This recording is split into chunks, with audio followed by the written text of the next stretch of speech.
Well, the holidays are a time for family and friends to come together through their traditions, but those traditions can be lost when a family member passes away. Yeah, the night team's Camelia Juarez was at a holiday market today where families learned how to keep those traditions alive. This was John Medina's first time making tamales. He says his family has done it for years, but he never learned how. My hand to my palm, and just try and stay consistent, looking for holes, as they call it. The World Heritage Center hosted a holiday art market at Mission Park this morning. Sabrina Luis brought her own family traditions to visitors. She says her father always wanted tamales on December 24th. He didn't want you to make them before. He wanted them that morning because he wanted to wake up and smell the tamales cooking. Luis says it's important to keep traditions alive. What happens, like in our case, when your parents are gone and your grandmother or your tia? Yeah. Who's going to make it? So you have to learn. Family traditions are often not written down or have measuring tapes. So the women here recommend videotaping your loved one. That way you can see how they make that family recipe. San Antonio history was introduced to visitors too. Teresa Canales shared the Chili Queen recipe. It's a San Antonio heritage recipe that's been around for over 200 years. Where Main Plaza is today, you would have seen what we're doing. You would have seen probably 50 women probably doing the same thing and making their chili. And so the men were able to pick from their favorite Chili Queen. Of course, Loteria is another way to connect with the family over the holidays. These tables are almost full and it's almost time to play Loteria or bingo. Camelia Juarez, KSAT 12 News. Our decent weather today. Big question is, what is the weather for the race going to be? Kind of gave us a preview there going into the break. Any problems that you're foreseeing right now? As of right now, no huge problems. It's possible we find a few sprinkles out there in the morning here in San Antonio. Slightly higher chance, only 20% for maybe a few isolated showers west of town. But other than that, it's just going to be a little chilly and cloudy out there first thing tomorrow morning. And that is all thanks to the cooler and slightly drier air that we've seen move into south central Texas today behind this morning's cold front. Now, as those winds shifted in from the north, it got a little breezy in spots earlier this afternoon. Taking a look at peak wind gusts across the area, 22 miles per hour was that peak wind gust clocked in over at San Antonio International, 26 miles per hour up in Rock Springs over in Edwards County, 22 mile per hour wind gusts also reported in Bulverde. You can see where that front is now late this Saturday night, closer to the Gulf coastline, and temperatures for the most part across the region in the 50s and a few low 60s. 58 degrees right now here in town, 60 in Pleasanton over in Atascosa County, 57 up in New Braunfels, 61 in Uvalde, and 64 over in Del Rio. When you take a look at our dew points, they are a little bit lower. Those numbers aren't neck and neck, right next to each other for the most part, which is why we don't have any huge issues in terms of fog and visibility, at least compared to what we saw this time last night. Now, through the overnight hours, we are still expecting the cloud cover, and really that's going to be the case as we head into the second half of the weekend. We'll start off in the low 50s, around 53 degrees here in San Antonio, and again a 10% chance for an isolated sprinkle or two, certainly possible. The cloud cover sticks with us into the afternoon, those temperatures climbing into the low 60s for the most part, but I do think in spots, especially across portions of the hill country, it's possible that we don't break out of the upper 50s. So we'll keep eyes on that. But for now, we will try and see those temperatures climb into the low 60s for the most part tomorrow afternoon. Enjoy that though, because big changes move in as we head into the upcoming work week. What we're going to find throughout the day tomorrow, winds are going to shift in from the southeast before the day is done. That essentially opens the door for more Gulf moisture to quickly surge back into south central Texas, and those dew points are really going to rise, especially by Monday. And you know what that means, similar to what we've seen over the past several days, daily chances for morning fog as well as drizzle look to be possible. Some of that activity likely developing overnight tomorrow night, and that will be with us if you're stepping out for the Monday morning drive. So just looking ahead to that commute, definitely plan on giving yourself some extra time. Do know that the roadways will likely be damp in spots. That clears out a little bit more into the afternoon hours, but again, it's copy and paste conditions, not just into our Tuesday, but really each and every day next week. And along with that, those temperatures really start to warm. We're waking up in the 60s, so more of a muggy feel in the mornings. And look at those afternoon highs in the mid to upper 70s. So that's about 10 degrees warmer than our average high for this time of year. So the first full week of December, not really feeling like it. It's just going to be really humid, and we will need to monitor for all of that fog for the morning commutes next week too, guys. It was too cold. Now it's warm for the average. Typical Texas, We just right? can't really get it right. All right. The roller coaster ride continues, and so does UIW's playoff run. Yeah, speaking of roller coasters, the Cardinals went on a heck of a one today, going against Furman at home in their first home second-round FCS playoff game ever. When we come back, we'll show you how the Cardinals got the job done, and they are moving on. Plus, Brennan takes on the best high school football team in Texas. How'd they do? Got the highlights next. UIW is hosting a second-round FCS playoff game for the first time in program history. The 7th-ranked Cardinals took on Furman this afternoon, and the Cardinals took control of this one right from the jump. Early first quarter, quarterback Lindsey Scott Jr. under pressure just throws it up as he's falling down, and Darion Chapin hauls it in for the 21-yard touchdown. Wow, we're all tied up at 7. Next Cardinals possession, those two hook up again. This time hit Chapin in stride for an 80-yard bomb, and UIW is off and running, now up 14-7. Those two connected for 3 touchdowns in the first half. Second quarter now, up 21-17. UIW's offense strikes again. This time Scott finds Taylor Grimes, who makes a juggling grab while he's being interfered with. That's a 42-yard score, and the Cardinals now lead 28-17 at halftime. But Furman starts to chip away. In fact, 21-6 run and retake a 38-34 lead on this 1-yard keeper from Tyler Huff late in the fourth quarter. The Cardinals had 2 chances to rally, and they finally make the most of it. Scott dials up the ball and hits freshman Cole Wilson for the 32-yard touchdown. UIW back in front up 41-38 with 1:54 left to play. Furman moves into UIW drive, but Huff's pass is intercepted by Elliott Davison, and the Cardinals run out the clock from there. UIW is moving on to the FCS quarterfinals for the first time in program history, 41-38. I told the guys before we go out there, before we step out on the field, we're going to believe it, we're going to do it, and, Coach cleaned up a great play. And at that point, everybody's executed perfectly. Offensive line block, and a great route by freshman Cole Wilson, and your college career is at jeopardy. And go out and throw a touchdown pass to secure you one more week. It's pretty emotional. Just had to drop down and thank God for a second for just put me in a position and give me the ability to just complete that pass. It was unbelievable. Great win for these guys, these seniors, and this school, this university, the leadership involved. So just proud to be a part of it.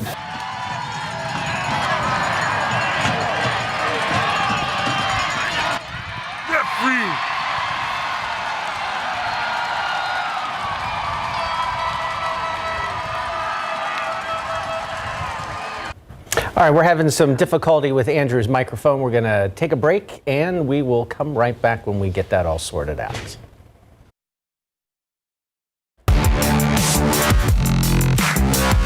Much better. This afternoon, the Alamo Dome was rocking for the Class 6A Division I state quarterfinals, featuring #1 Brennan taking on the juggernaut Austin Westlake, who have won 53 straight games coming into this afternoon. Chaps on the move on their opening drive, but not so fast. This pass here is long and intercepted by a diving Ryan Love. The Bears are in business with a huge takeaway in the first quarter, and the offense is looking to capitalize on the ensuing drive. Ashton Dubose goes deep, but his pass is also picked off, this time by Will McGidds in the end zone. That's a touchback, and Westlake seizes momentum from that point forward. Quarterback Brett Skinner waltzes in untouched for the 4-yard touchdown and 10-0 lead. Westlake leads 24-0 at halftime, and Brennan's season comes to an end with a 47-7 loss. Obviously, Westlake's a really good team. They're 53-game win streak. I guess that's 54 with us, and 3-time defending state champs. But we came to play and we gave it our best shot. We just had obviously too many mistakes and miscues, and can't do that against a great team. And obviously that's what showed tonight. Meanwhile, #2 Smithson Valley made the trip up to the field in Pflugerville to take on the Class 5A Division I state runner-up from last year, College Station. Late first quarter, trailing 10-0, the Rangers pull out a reverse. Braden Befittis weaves his way into the end zone for the 5-yard score. It's 10-7.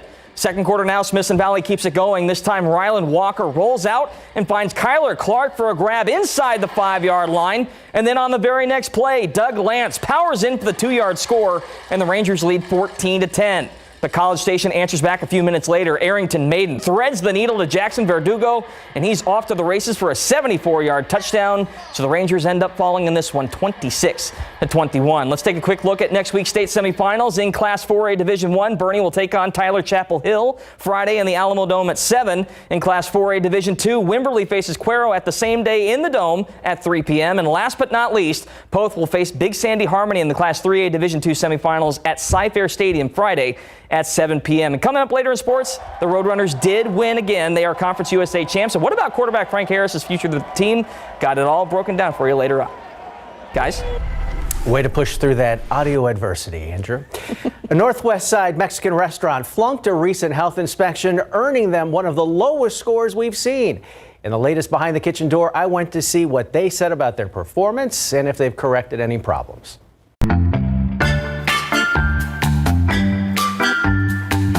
Taqueria Jalisco number 15, located in the 5500 block of Babcock Road, got a failing 59 on their health inspection in late September. They were cited for numerous health violations, from the way they were cooling and preparing meats to how dirty the place was. The inspector noting they needed to incorporate a cleaning schedule that addresses the accumulations of debris and food on a more regular basis than once a week. Other observations: utensils and knives stored on the clean rack were dirty. The sanitizing sink didn't have any sanitation solution in it. An employee making tortillas wasn't wearing gloves, and another worker wiped his hands on a dirty towel and continued to work. Hi, are you the manager?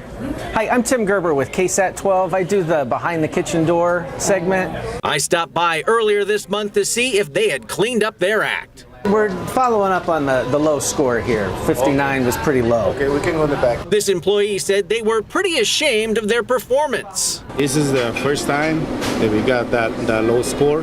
All the things that we got wrong, we're resolving all that. It did appear they were making an effort to keep the dining area clean for customers, and the employee said they had also addressed the use of gloves. We have a meeting and we already talked with all the guys, and they started wearing them. But when an inspector made a follow-up visit on November 17th, he found employees putting on gloves without washing their hands, and others were still preparing tacos with their bare hands. He wrote the walls and floors were soiled, and there was a foul smell in the meat holding area. Both areas needed a good cleaning, and clean knives being stored on a dirty magnetic rack needed to be re-washed. The inspector gave them a 76 this time around. That's what's happening behind the kitchen door. Tim Gerber, KSAT 12 News. Well, the urgent concerns over what Thanksgiving meant for the triple-demic. Flu, RSV, and COVID patients are filling up hospitals. The Department of Health and Human Services reports pediatric respiratory illnesses are already filling 78% of hospital beds nationwide, with 5 states and D.C. now above 90% capacity. ABC's DeMarco Morgan takes us to the hardest hit states. The post-holiday crush putting hospitals on the brink as flu admissions nearly double in a week, with record hospitalization rates. 44 states as well as New York City, D.C. and Puerto Rico are reporting very high or high levels of influenza-like activity. What we're concerned about is a very early and rapidly growing flu season, one that we haven't seen in about a decade. So I'm quite concerned about our hospitals being able to handle the incoming capacity. That capacity being felt in Fresno, California, the triple-demic of COVID-19, flu, and RSV slamming area hospitals. It's like the trifecta. The county triggering its assess and refer policy, asking residents to avoid calling an ambulance or going to the ER unless they are experiencing a life-threatening emergency. It's a situation where we just don't have any more capacity to take additional patients. Nationwide, COVID-19 hospitalizations now seeing an uptick for patients 70 and older. Here in Los Angeles County, a possible return to the indoor mask mandate if cases rise to high numbers, with close to 4,400 new COVID infections per day. Pediatric hospitals building outdoor tents and annex for overflow. This one in Pittsburgh also hoping to help cut ER wait times. That lack of capacity putting families like the Senefs and the Crosshairs. 8-year-old Sebastian diagnosed with pneumonia, but his local Northern Virginia hospital didn't have a bed for him. He was transferred to a hospital 30 miles away. It was the first time we were scared, really scared for our kids. The day Sebastian came home from the hospital, they were back in the ER again, this time with their 6-year-old Luke, who was diagnosed with influenza A. It was scary and exhausting. You feel like you finally got to the finish line, and then somebody adds 3 more miles. Yeah, well, that was DeMarco Morgan reporting, and the Senef family says both of their boys are thankfully now healthy and back in school.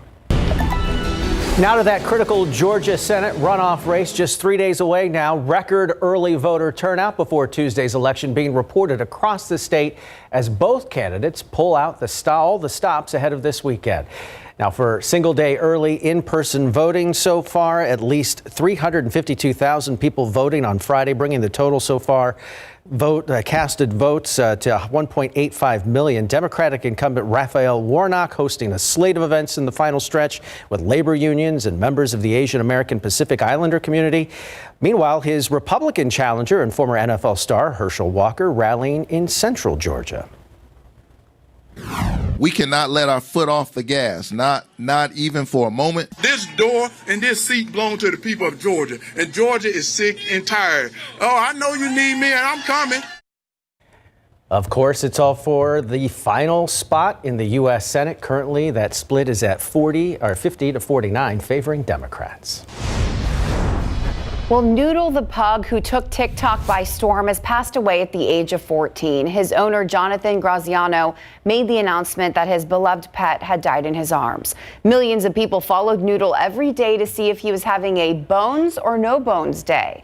In each video, Graziano would sit Noodle upright to see if the dog could stand on his own. If he stood up by himself, it was a bones day, which became internet code for seizing the day. If the pug flopped over, it was a sign that it was time to go back to bed.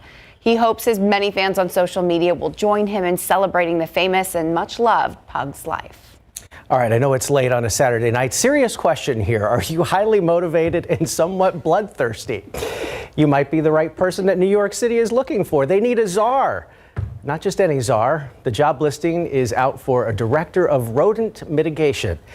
New York says the perfect candidate will need to collaborate well with government departments, including health, parks, housing, sanitation, and of course others.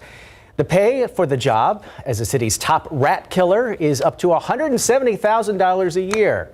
Urban legend holds that the city has more rats than people, which is 8 million people. But one study in the last decade put the number of rats at around 2 million. That's still a lot of rats. I don't see that job for me. I don't know. I feel like you might be good at it. I'm a little bloodthirsty. Yeah, I can see it. Take down those rats. All right. A dangerous rogue wave rocks a vacation cruise ship. Hear from passengers on board who thought the ship was going down.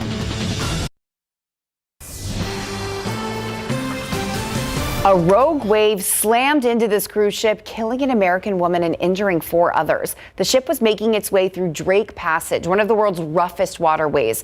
The wave slammed into the ship, leaving it damaged. Details on how the woman died are unknown, but the cruise ship officials say they informed her family. The cruise line is now investigating, passengers describing the terrifying experience.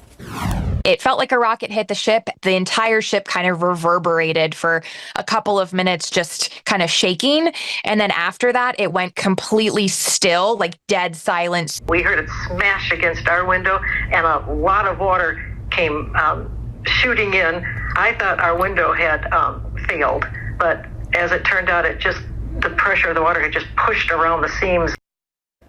Wow, the National Ocean Service describes these waves as large, unexpected, and dangerous. One of the most extreme rogue waves ever recorded reached heights of 58 feet. That's as high as a 4-story building. We'll be right back with the latest in our weather here in South Texas. You ready to be proud of me? Yeah. Guess what I did today? What did you do? Well, guess what my husband did today? Put up the Christmas He put up the Christmas. There you go. Okay, I decorated inside the house. Good job, Clint. No, I was down at the bottom doing the sticky, handing up the sticky things, the hooks. Holding the ladder. I helped. Yeah. Good job. I helped. But it's done, okay? We procrastinated this year. Crossed it off the to-do list. And the weather was good. And we even said, we're like, it was windy at first, obviously. Yeah. And then it calmed down and we were good. It really did. And it didn't feel too bad out there this afternoon. Tomorrow, not going to feel too bad out there either. But if you have any festive plans or things that you need to check off the checklist, do it tomorrow because it's not going to really feel very festive as we head into next week. So starting off tomorrow morning, it is going to be chilly. I think we'll see our temperatures here in San Antonio fall into the low 50s, still somewhat cool and mild into the afternoon hours, upper 50s, low 60s for those daytime highs. But then we quickly see the moisture return. Southeast winds allow the humidity values to quickly rise into next week, which means, much like what we've seen over the past few mornings, daily chances to find fog as well as drizzle for the morning commute really returns by Monday morning. And along with those dew points rising, temperatures will rise as well, mid to upper 70s in store for those afternoon highs as we head into next week. So we'll talk all about it, starting off with the look outside right now. Cloud cover still in place. We'll hold on to that as we head into the back half of the weekend as well. 58 degrees over at San Antonio International, a dew point of 47. Visibility pretty good. Again, because the dew point temperature and the actual air temperature are not neck and neck. That's why we don't really have any huge visibility issues or fog issues out there right now, which is the good news. Relatively drier air in place, especially here in Bexar County, points farther off to the north. Across portions of the hill country, dew points in the 40s thanks to that cold front that we had move in earlier this morning. So because of that, those temperatures falling into the low 50s for most by wake up time tomorrow, around 53 to 55 here in Bexar County itself. Some upper 40s certainly possible the farther northwest you go. Across portions of the hill country, waking up tomorrow. Again, maybe a sprinkle or two, not completely out of the question here in town throughout the first half of the day. Cloudy skies, temperatures in the upper 50s, low 60s for those daytime highs. You can see that here on your Futurecast as we advance this through your Sunday. I think this is slightly overdone considering we will still have relatively dry air here at the surface, but especially just west of town, we'll call it about a 20% chance to maybe find a few pockets of light rain out there before we wrap up the weekend's plans. But again, with those winds shifting in from the southeast, those dew points are quickly going to rise into next week, so that more muggy feel returns, and that also means that those chances for fog in the mornings will return along with it. So this is your Futurecast depicting visibility. How far can we see by the time you're stepping out for the Monday morning drive? We are expecting more fog and likely some pockets of drizzle as well that will hinder that visibility. So just looking ahead, plan on giving yourself some extra time, not just Monday morning, but really each and every morning into next week. With all of that Gulf moisture in place, those temperatures will rise as well. Not really feeling like December as we wake up to temperatures in the 60s, and then those temperatures in the afternoon climbing about 10 degrees above the seasonal average for this time of year, mid to upper 70s. We do have a few chances for maybe some isolated showers late week as a front stall somewhere near in the area. We'll keep eyes on that, but until then, enjoy that slightly cooler feel tomorrow because it does not last long. Oof. All right, December. Bring back the cool. Yeah, like what the spring heck? and December. All right, UTSA Roadrunners are roosting atop all of the other teams. Yeah, and obviously the big question is whether or not quarterback Frank Harris will return for another year next year. If this was his last home game, he went out in style. When we come back, we'll talk about the Roadrunners' historic performance. Plus, another Big 12 thriller in the championship game this afternoon. Got the highlights between TCU and K-State next.